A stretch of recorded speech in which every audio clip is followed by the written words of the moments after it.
ඉංග්‍රීසි භාෂාව කියලා කියන්නේ පාසල් කාලයේදී මට එපාම කරපු විෂයක්. නමුත් වර්තමානයේදී අද දවසේ මගේ දවසෙන් 80%කට වැඩිය ප්‍රමාණයක් මම පාවිච්චි කරන භාෂාව තමයි ඉංග්‍රීසි භාෂාව. මොකද විදේශ රටකට ඇවිල්ලා විදේශ ජාතිකයොත් එක්ක විදේශීය ආයතනයක වැඩ කරන කෙනෙක් විදිහට මගේ දවසෙන් විශාල ප්‍රමාණයක් මම කතා කරන භාෂාව ඉංග්‍රීසි භාෂාව. ඉතින් මම මේ වීඩියෝ එකෙන් කියන්න යන්නේ මගේ අතින් වෙච්ච වැරදි අඩුපාඩු කීපයක් මගේ ඉංග්‍රීසි හදා ගැනීමේ ජර්නි එකේදී. ඒ වැරදි ටික සමහර විට ඔයත් කරනවා වෙන්න පුළුවන්. ඉතින් ඒකෙන් මම හිතුවා මම මේක ෂෙයා කරනවා. එහෙම නැත්නම් ඒක මම ඔයාලට කිව්වොත් ඒකෙන් කවුරු හරි කෙනෙකුට ඒකෙන් ප්‍රයෝජනයක් වෙන්න පුළුවන් කියලා. ඉතින් මේ වැරදි අඩුපාඩු ටික ඔයා වෙනස් කරගත්තොත් සමහර විට ඔයාට පුළුවන් වෙයි ඔයාගේ ඉංග්‍රීසි භාෂාව ඉතාම ඉක්මනින් ප්‍රගුණ කරගන්න. පළවෙනි දේ තමයි ඉංග්‍රීසි භාෂාව ඉගෙන ගන්නකොට මට විශේෂයෙන්ම පාසල් කාලයේදී හරි අදහසක් තිබුණේ නෑ මොකටද මම මේ ඉංග්‍රීසි ඉගෙන ගන්න කියලා. අපි ඉංග්‍රීසි ඉගෙන ගැනීමේ අරමුණ තේරුම් ගන්න ඕන. අරමුණ තමයි sannivedana. ඉංග්‍රීසි ඉගෙන ගන්නේ අපි sannivedana කරන්නේ. එහෙම නැත්නම් කතා කරන්න. ඉතින් අපි මේක පටල ගත්තාම අපි මේ භාෂාව ඉගෙන ගන්නවා sannivedana කිරීම වෙනුවට විභාගයකින් ලකුණු ගැනීම. එහෙම නැත්නම් සහතිකයක් ලබා ගැනීම පිණිස. මේක ඔයා ව්‍යාපාරයක් කරන කෙනෙක්ද, රැකියාවක් කරන කෙනෙක්ද, අධ්‍යාපනය හදාරන කෙනෙක්ද, උසස් අධ්‍යාපනය බලාපොරොත්තු වෙන කෙනෙක්ද කාටද කියන එක අදාළ නැහැ. ඔයාගේ මොනවා හෝ ඔයා ඒ බලාපොරොත්තු වෙන දෙයට ඉංග්‍රීසි අවශ්‍ය කරනවා නම් ඒක අරමුණ කරගන්න. ඒ කියන්නේ ඔයාගේ ව්‍යාපාරයට නම් ඉංග්‍රීසි අවශ්‍ය කරන්නේ, ඔයා දැනුම අවශ්‍ය කරන්නේ. ඒ කියන්නේ ඔයාලට සමහරවිට අලුත් දෙයක් ඉගෙන ගන්න වෙන්න පුළුවන්. එහෙම නැත්නම් විදේශ ජාතිකයොත් එක්ක negotiations එහෙම නැත්නම් ගනුදෙනු කිරීම සඳහා වෙන්න පුළුවන්. එහෙම නැත්නම් ඔයාගේ රැකියාවේ දියුණුව වර්ධනය පිණිස වෙන්න පුළුවන්. මෙන්න මේ හරි හේතුව ඔයාට තේරුම් ගන්න ඕන. මේ හරි අරමුණ මොකටද ඇත්තටම ඔයාට ඉංග්‍රීසි අවශ්‍ය කරන්නේ? ඊළඟ වැරද්ද තමයි අපි ඉංග්‍රීසි භාෂාව ඉගෙන ගැනීමේදී ග්‍රැමර් වලට එහෙම නැත්නම් තියරි වලට එහෙම නැත්නම් සිද්ධාන්ත කියන දේවල් වලට ලොකු බරක් දෙනවා. මොකද අපි සාමාන්‍යයෙන් ඉංග්‍රීසි අධ්‍යාපනය ලැබීමේදී පාඨමාලාවක් වෙන්න පුළුවන් වෙනත් ඕනම දෙයක ඉංග්‍රීසි අපි පටන් ගන්න විදිය තමයි ග්‍රැමර් වලින්. ඉගෙන ගැනීම ආරම්භ කරන්නෙම ග්‍රැමර් වලින්. වාක්‍ය හදන්න එහෙම නැත්නම් මේ වාක්‍ය හැදීමේදී මෙතෙන්ට මොකක්ද දෙන්නේ ඒකට පස්සේ මොකක්ද දෙන්නේ මේක ඒක තමයි ග්‍රැමර් එහෙම නැත්නම් තියරි කියලා කියන්නේ. අපි මේකට වැඩිය බරක් දෙන්න ගත්තාම මොකද කරන්නේ? අපි හැමතිස්සෙම හිතනවා මම කතා කරද්දී කොහොමද මේක කතා කරන්නේ? මොකද මට හරියට ලියා ගන්නවත් තාම බෑ. උදාහරණයක් විදිහට කිව්වොත් එහෙම I am the I are the ඒ වගේ දේවල්. එහෙම නැත්නම් he is the he was the අතීත කාල, වර්තමාන කාල, අනාගත කාල, එහෙම නැත්නම් active voice, passive voice ඔහොම ගොඩාක් දේවල් දාගත්තට පස්සේ අපි මේ ග්‍රැමර් එහෙම නැත්නම් තියරි එකත් එක්ක අපි ඉංග්‍රීසි පොඩ්ඩක් සංකීර්ණ කරගන්නවා. ඔයා හිතලා බලන්න ඔයා සිංහල හෝ දමිළ මොකක් හරි වගේ මව් භාෂාව පුරුදු වුණේ ඔයා ග්‍රැමර් කවදාවත් හිතලාද? ඔයා ග්‍රැමර් කියලා දෙයක් ඔයා හිතුවවද්ද? නෑ. ඔයාට ඒක වටපිටාවෙන් ඇහුණා. ඊට පස්සේ ඔයා වචනේ කියන්න පටන් ගත්තා. ඊට පස්සේ ඔයා ඒ වචන ටික එකතු කරලා ඒක වාක්‍ය වලට ගොඩනගා ගන්නවා. ඊට පස්සේ ඔයා දන්නේම නැතුව ඉංග්‍රීසි ඔයාගේ මව් භාෂාව බොහොම નિરાයාසයෙන්ම කතා කරන කෙනෙක් බවට පත් වෙනවා. ඉතින් ඉංග්‍රීසි භාෂාවත් එහෙම තමයි. අපි කතා කරන්න එහෙම නැත්නම් ප්‍රායෝගිකව පාවිච්චි කරන්න පටන් ගත්තාම තමයි මේ භාෂාව අපිට ප්‍රගුණ වෙන්නේ. ඒ නිසා ඔයා ඉංග්‍රීසි භාෂාව ඉගෙන ගැනීමේදී ග්‍රැමර් එහෙම නැත්නම් ව්‍යාකරණ එහෙම නැත්නම් තියරි සිද්ධාන්ත වලට වැඩි බරක් දෙන්නේ නැතුව පළවෙනි දවසේ ඉඳලම දන්න විදිහට ඉංග්‍රීසි කතා කරන්න පටන් ගන්න ඕනේ. ඒක ප්‍රායෝගික භාවිතය පටන් ගන්න ඕනේ. ඒක තමයි ඊටම වැදගත් දේ. ඊළඟ දේ තමයි ඉංග්‍රීසි භාෂාව ඉගෙන ගැනීමේදී අපිට වචන අවශ්‍ය කරනවා. ඕනම භාෂාවකට අපි කතා කරන්න අපිට වචන අවශ්‍ය කරනවා. දැන් මෙතනදී ප්‍රශ්නේ කොටස් දෙකක් තියෙනවා. එකක් සමහර විට ඔයාට ප්‍රමාණවත් තරම් වචන නැති වෙන්න පුළුවන්. එහෙම නැත්නම් ඔයාට තියෙන වචන නමුත් මේ තියෙන වචන ඇත්තටම ඊටාම සංකීර්ණයි. ඒ කියන්නේ ඒක ඔයාට පහසුවෙන් කියවන්න අමාරුයි. එහෙම නැත්නම් ඒක ඔයා හිතනවා මේක මම කිව්වොත් සමහර විට අනිත් කෙනාට තේරෙන්නේ නැති වෙන්න පුළුවන්. එක්කෝ අනිත් කෙනා හිතන්න පුළුවන් ඔයා නිකන් ඕනරෙඩි බර වචන දාලා නිකන් අමුතු ලයින් එකක් දානවා කියලා. තේරෙනවද? ඒ වගේ දෙයක් හිතුවොත් ඔයාට ඒක නිකන් පාවිච්චි කිරීමට අපිට පසුබට වීමේ ගතියක් තියෙනවා. ඒක නිසා අපි ඉංග්‍රීසි භාෂාවේ වචන එකතු කරගන්නකොට බොහොම සරල වචන වලින් තමයි පටන් ගන්න ඕන. උදාහරණයක් විදිහට ඔයාට බඩගිනි නම් ඔයාට මොනවා හරි කැමර දෙයක් අවශ්‍යයි නම් අපි හිතමු ඊටාම බඩගිනි. අය කියන්නේ ඔයාට තද බඩගින්නක් තියෙනවා. ඔයාට කියන්න පුළුවන් I'm very hungry කියලා. ඒ කියන්නේ I am very hungry. මට ගොඩක් බඩගිනි. එහෙම නැත්නම් ඔයාලට කියන්න පුළුවන් I am starving කියලා. I am starving. මේ දෙකෙන්ම දෙන්නේ එක සමාන තේරුමක්. නමුත් starving කියන වචනේ ටිකක් සංකීර්ණ ටිකක් බර.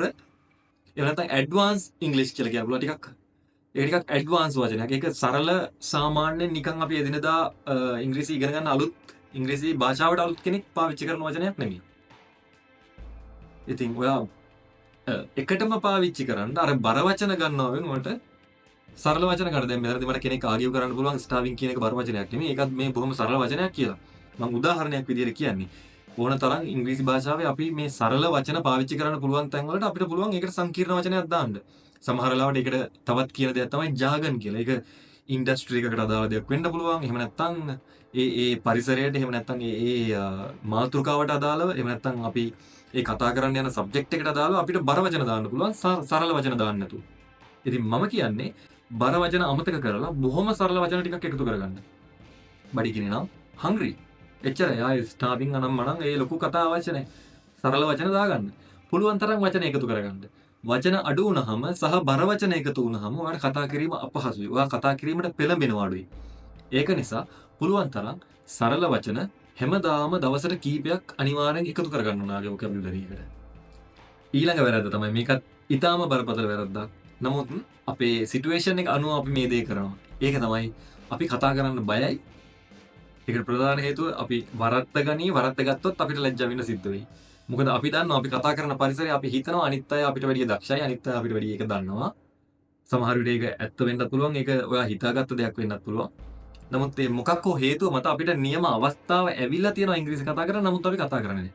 මොකද අපි හිතනවා අනිත් කෙනා ඔයාට hina වෙයි ඔයා වැරද්දුවොත් කියලා. මේක ලොකු වැරද්දක්. මේක ලොකු වැරද්දක් අපි කරගන්න ඉංග්‍රීසි භාෂාව ප්‍රගුණ කර ගැනීමේදී. ඉංග්‍රීසි භාෂාව ප්‍රගුණ කර ගැනීමේදී විතර නෙමෙයි මේක ගොඩක් දේවල් වලදී අපි කරන වැරද්දක්. නමුත් විශේෂයෙන්ම මෙතනදී මොකද ඔයා වැරදි හරි ඔයා කතා කරන්න පටන් ගත්තොත් තමයි ඔයාට මේ බය ගිහිල්ලා ඔයා ඒකට හුරු වෙලා ඉංග්‍රීසි භාෂාව ඔයා નિરાයාසයෙන් කතා කරන කෙනෙක් බවට පත් වෙන්නේ. එකටම ඔයා හිතන්නේ ඉංග්‍රීසි භාෂාව කියලා කියන වගේ මව් භාෂාව නෙමෙයි. ඉතින් ඔයා වැරදුනහම මොකද තියෙන ප්‍රශ්නේ? තවත් කෙනෙක් ඔයාට hina වෙනවා නම් ඇත්තට මේක එයාගේ ප්‍රශ්නයක්. මොකද ඒ කෙනාට තේරුම් ගැනීමේ මානසිකත්වයක් තියෙන්න ඕන මේ ඉංග්‍රීසි භාෂාව කියලා කියන්නේ මෙයාගේ මව් භාෂාව නෙමෙයි කියන එක. ඔයා මෙහෙම හිතන්න. නිකමට හරි ඔයා සුදු ජාතිකයෙක් එක්ක ඉංග්‍රීසි භාෂාව මව් භාෂාව වෙච්ච කෙනෙක් එක්ක කතා කරොත් වැරදි හරි ඔයා ඉංග්‍රීසි භාෂාවෙන් කතා කරොත් වචන කීපයක් දාලා කොහොම හරි බොහොම අමාරුවෙන් ගැට ගහගෙන කතා කරොත් ඒ සුදු ජාතිකයා ඔයාගේ ඒ උත්සාහය අගය කරනවා. මොකද ඔහුට අවශ්‍ය කරන්නේ sannivedanaya මිසක් ඔහු හොයන්නේ නැහැ ඔයා කතා කරනවා හරිද වැරදිද කියලා. මොකද ඒක ඔහුට ප්‍රශ්නයක් නෙමෙයි. ඔහු ඇත්තටම ඉංග්‍රීසි භාෂාවේ දක්ෂයි. ඉතින් මොකද ඒක එයාගේ මව් භාෂාව. සමහර වෙලාවට වෙන්නේ අපේ රටවල් වල මේ ඉංග්‍රීසි භාෂාවට අපි ඕනකට වැඩිය ලොකු තැනක් දෙනවා. ඇත්තට මේකේ නියම අරමුණ හිතන්නේ නැතුව ඕනකට වැඩිය ලොකු තැනක් දීලා දෙනවා. නිකන් ඉංග්‍රීසි දන්නවනම් මම නිකන් ලොකු පොරක් නිකන් අන්න ඒ වගේ දෙයක් තියෙනවා. ඉතින් එහෙම හිතන අය තමයි ඔයා ඉංග්‍රීසියෙන් වැරදියට කතා කරොත් hina වෙන්නේ. ඉතින් ඔයාටත් පුළුවන් ඔයාගේ මනසෙන් එයාටත් hina වෙලා ඕකේ මට අද වැරදුනා. නමුත් මම හෙට හරියට කතා කරනවා. ඔයා hina වෙන්න ඒක මට ප්‍රශ්නයක් නෑ කියන තරමට ඔයාගේ මනස ශක්තිමත් කරගෙන වැරදි හරි කතා කරන්න. අනිත් අය ඔයාට hina වෙයි කියන බයට ඉංග්‍රීසි කතා නොකර ඉන්න එපා. මොකද ඔයා කතා කරේ නැත්නම් ඔයා කතා කරන්නේ නැහැ. අවස්ථාව හම්බ වෙලා ඔයා අද කතා කරේ නැත්නම් ඔයා හෙට කතා කරන්නෙත් නැහැ. ඔයා හෙට කතා කරේ නැත්නම් ඔයා අනිත් කතා කරන්නේ නැහැ. මොකද අවස්ථාවල් කියන එක අපිට හැමතිස්සෙම හම්බ වෙන්නේ නැහැ. හම්බ වෙන හැම අවස්ථාවකම උපරිම ප්‍රයෝජනෙ අරගන්නවා. ඒ නිසා ඔයාට අවස්ථාවක් හම්බ වුණොත් ඉංග්‍රීසියෙන් කතා කරන්න. බය වෙන්න එපා. වැරදි කරන එක ඕනම දෙයක් ඉගෙන ගැනීමේ එක්තරා කොටසක් කියන එක විතරක් මතක තියාගන්න. අද දවසට අවසාන පොයින්ට් එක. ඒක තමයි ඔයා ඉංග්‍රීසි කතා කිරීමට සුදුසු පරිසරයක් හදා ගැනීම ඉතාම වැදගත්. දැන් මේ පරිසරයක් ගැන කියපුවාම ඒකේ කොටස් දෙකක් තියෙනවා අභ්‍යන්තර සහ බාහිර පරිසරය කියලා. නමුත් අපි මෙතනදී බාහිර පරිසරය ගැන කතා කරන්න යන්නේ නැහැ. බාහිර පරිසරය කියලා කියන්නේ ඔයාගේ වටපිටාවේ ඉන්න අය. ඔයාගේ රාජකාරී ආයතනය වෙන්න පුළුවන්. එහෙම නැත්නම් ඔයාගේ පාසලේ, විශ්වවිද්‍යාලයේ, ගෙදර මේගොල්ලෝ හැමෝම බාහිර පරිසරය. අභ්‍යන්තර පරිසරය කියලා කියන්නේ ඔයා සහ ඔයා පරිශීලනය කරන දේවල්. උදාහරණයක් විදිහට පත්තරයක්, පොතක්, වීඩියෝ එකක්, මූවි එකක් මේ වගේ දේවල් ඔයා පරිශීලනය කරන්න ඉංග්‍රීසි භාෂාවෙන්ද සිංහල භාෂාවෙන්ද?